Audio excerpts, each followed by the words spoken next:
Okay, so let's break down Amazing Grace and how you can make it a little bit more musical. Right, so first, I'm gonna play it pretty much as boring as possible, right? So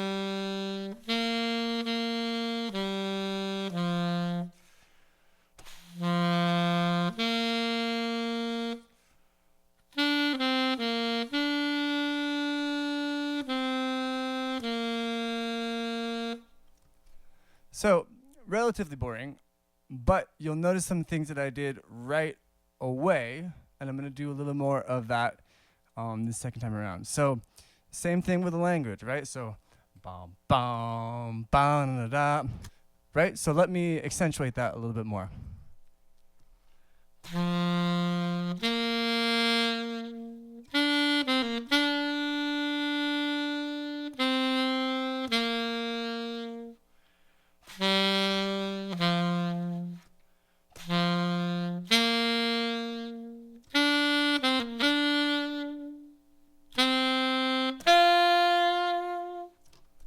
Right? So I think you can hear that.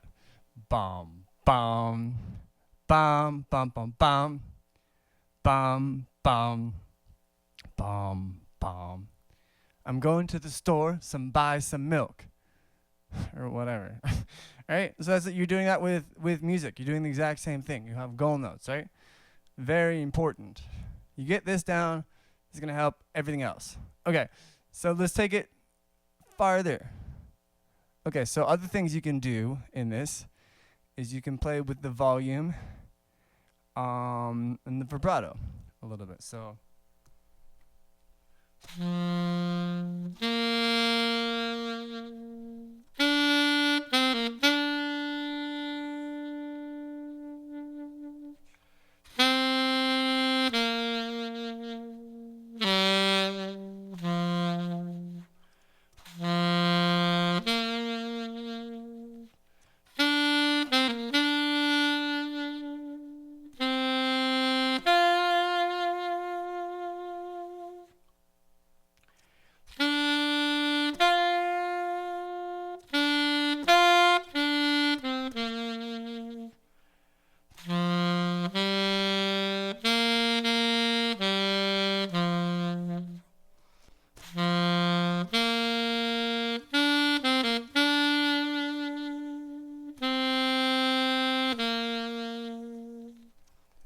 and when we talk about vibrato, you want to avoid too much vibrato. We haven't really talked about vibratos. Let's do it right now. So, with sax, in I would say most styles of music, but not all, you want to add vibrato toward the end of the note, right?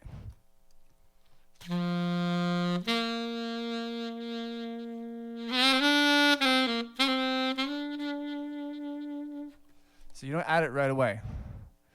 You're adding it slightly after you start the note, right? Another thing is, how do you even do vibrato? We haven't talked too much about it, but you're gonna move your lip ever so slightly, or your jaw, you know, so.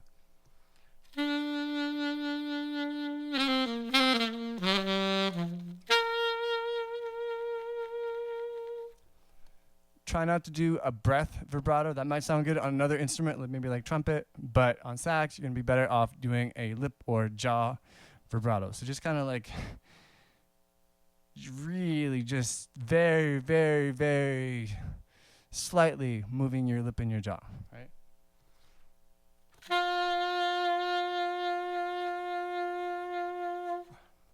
Right? So that's what you want to do when you're going through here. And you noticed I'm only doing that on notes that are kind of go notes, right? So.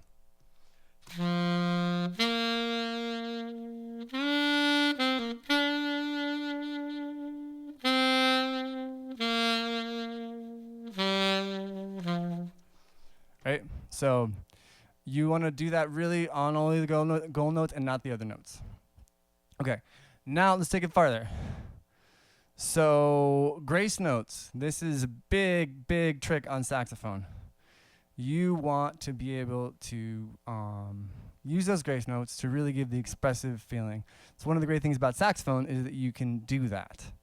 Not all instruments are as expressive as saxophone, but you're able to copy quite a few things on the saxophone, and that is with grace notes. So we had a grace note exercise in one of the earlier videos. I'm going to show you a little bit how you're going to use them in this melody. So, right?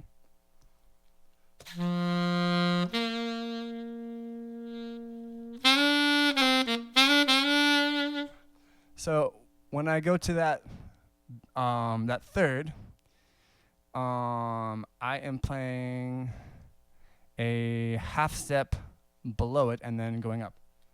And then I'm going a half step down to the second note. So here we're in the key of G on the alto sax.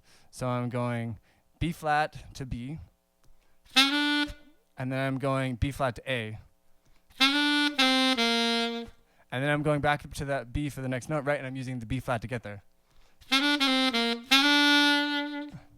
And then I'm going to do the same thing again, going back down to the G. So, and then when we go to the E, I'm going to pull off of the E flat. And you also might notice I did a little F in there.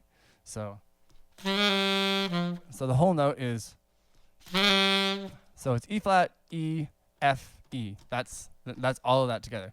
So a great way to practice this is the grace note exercise that I showed you in the earlier videos to really get a hold of that, right?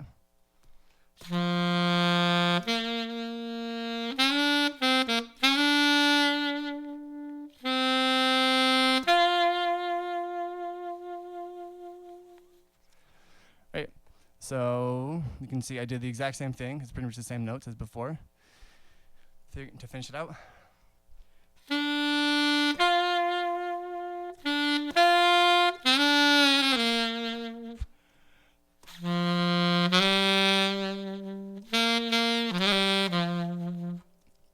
So same thing. There's a grace note. I'm going into same exact notes. B, A, and then E, basically. All those notes have the exact same thing, because it's basically the same melody, right?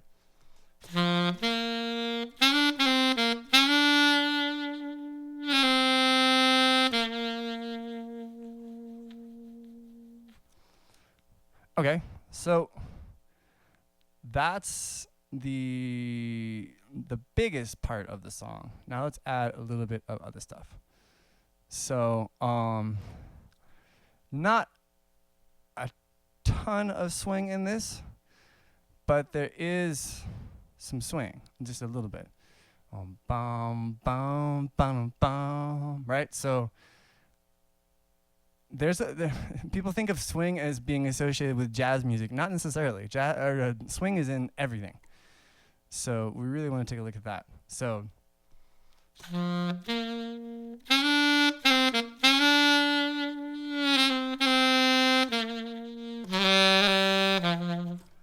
right, so there's a little bit of swing.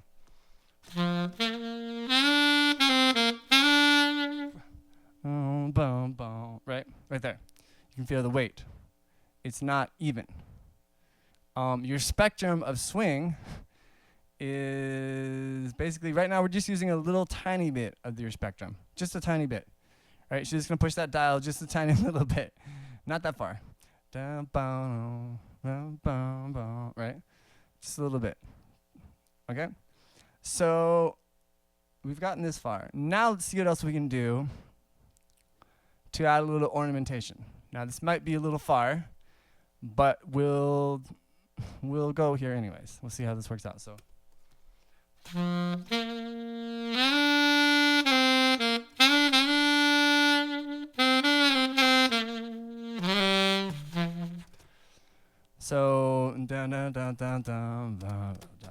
So I am using the language that we talked about earlier, right? So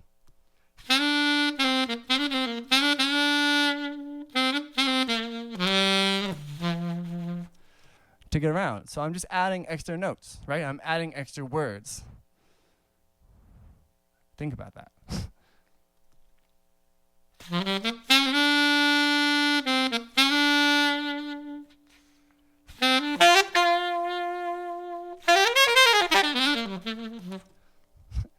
All the same thing. I mean, maybe you won't get to that level tomorrow, but let's take a five.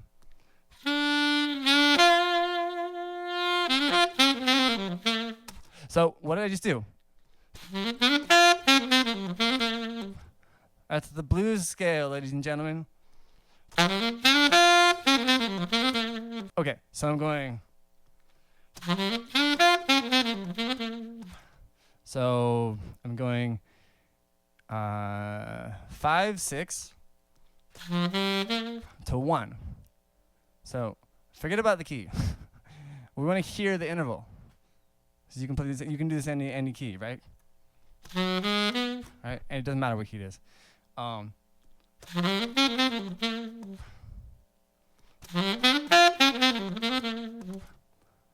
Right.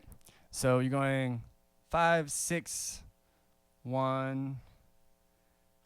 Then you're gonna go up to 3, 5.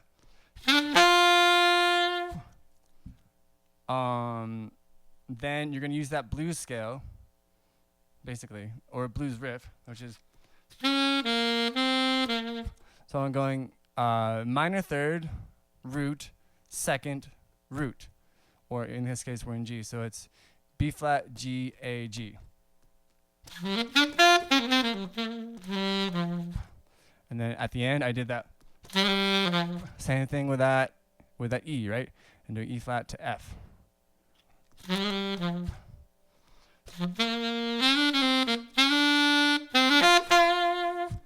So that's basically the melody, but I went. So I'm doing 2 to 3, and then I did 5, 5.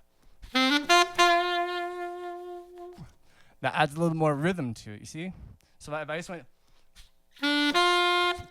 it's not as interesting, but if I've added an extra note. Now that D is 2 notes, right? So it's adding a little more intensity, right?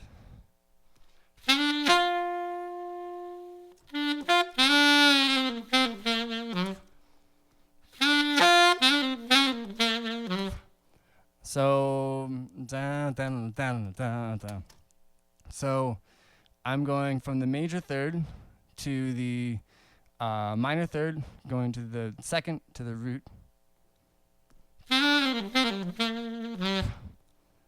And I'm ending, basically, I'm going down to 6 and 5, and then back up to the root, and then to the 6th degree. Okay.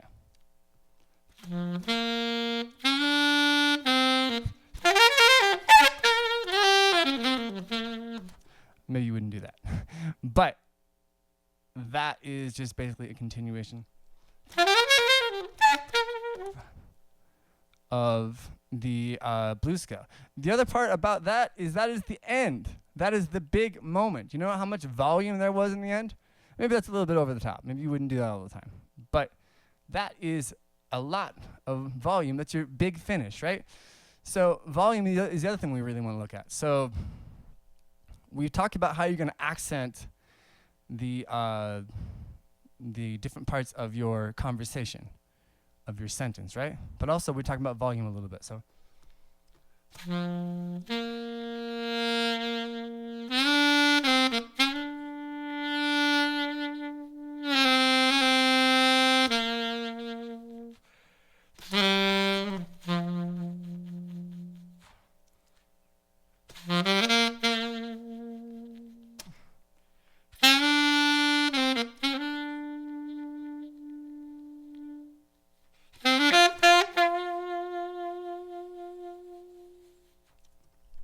So, what did I do that was so different than what I did before? It was volume. So, I'm taking every note and I am changing the volume during the note. This is something that you can't do on a guitar, for example, because the note dies off. This is unique to a wind instrument, right?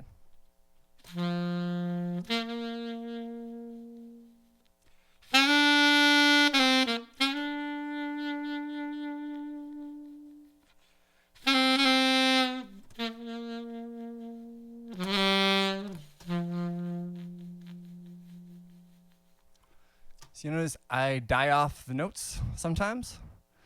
I can also increase the volume, right? So.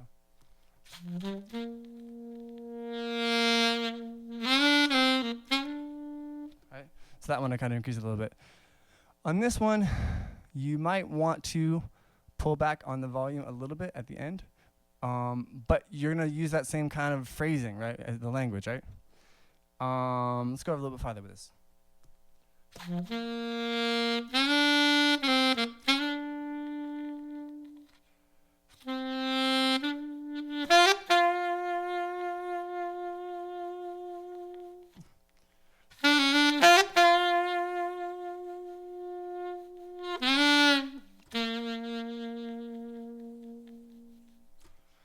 So another thing I did there, down, bum. So that is a grace note, basically, but I'm taking a little bit more time with it. So it's like a bend.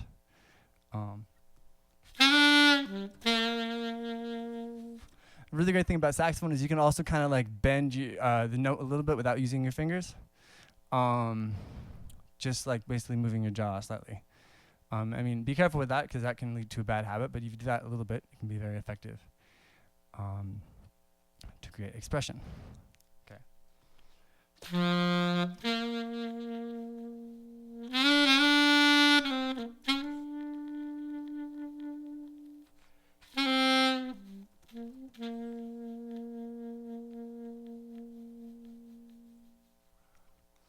So, if you can nail the volume, it's going to make such a difference in the way you are playing. If you're able to change your volume, that by itself, in this particular song, is a very important tool to get that to sound the way you want it to. Also, let's talk about articulation a little bit. So make sure that you're not using too hard of an articulation in general. So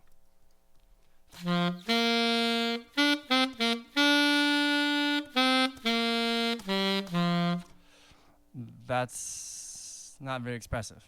So